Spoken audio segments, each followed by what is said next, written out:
এখানে আসার পরও কি করলো, পুরো রাজনীতির কথা বলে গেল। এটা তো ঠিক নয়। এখানে এসছে ও একটা কথা বলার জন্য, একটা হিন্দু লোকের ঠিক আছে তুমি আসতেই পারো, তারপরে তুমি এসে রাজনীতির কথা বলতে পারো না। তুমি রাজনীতি দিয়ে কথা বলতে চাও, তাহলে তুমি এতদিন ছিলে কোথায় বন্ধু? এক গরিব মানুষের 100 দিনের টাকাটা কোথায় যাচ্ছে? তুমি কেন দিচ্ছ না? তুমি কার জন্য আছো? তুমি ও থলে ধরে আছে শুভেন্দু অধিকারী। শুভেন্দু অধিকারী দিন হাত ছেড়ে দেবে, লোকের সেদিন এসে যাবে। ঠিক আছে, 100 দিনে কাজের টাকা দিচ্ছ না গরিব মানুষকে, গরিব মানুষের ঘরের টাকা তুমি দিচ্ছ না, তাহলে তুমি এখানে শুধু ভাষণ দিচ্ছ। কে চোর কে ডাকাত? তোমরা কি সাধু? তোমার অমিত শাহর ছেলে জয় শাহ টাকা করেনি? কোটি কোটি টাকার মালিক, ক টাকার মালিক ছিল, সেই কোটি কোটি টাকা করেনি। আপনারা কি করলেন? আমরা তার জন্য প্রতিবাদ করলাম। প্রতিবাদ আমাদের আরও আছে, 2:30টার সময় দলের নেতৃত্ব সব আসবে, আবার আমরা প্রতিবাদ করব। আর অজয় করি ঘর ঘিরবো, আজকে সন্ধ্যাবেলা অজয় করি ঘর ঘিরে আমরা ইয়ে করব।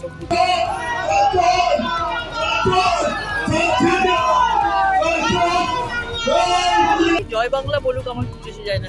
তৃণমূলের প্রত্যেকটা লোক আগে নিজেরা আয়নার দিকে তাকাক। নিজেদের নেতা মন্ত্রী সবাই জেলে রয়েছে। নিজে চুরি করলে অন্য লোকের কথা বলতে হয় তাদেরকে, এটা শিক্ষা তাদের কথাবার্তাতেই, তাদের ভাষাতেই প্রকাশ হচ্ছে তারা কি আছে। আমরা ভগবানের নামের কথা বলতে এসেছি, আর এরা সেখানে গালি দিচ্ছে।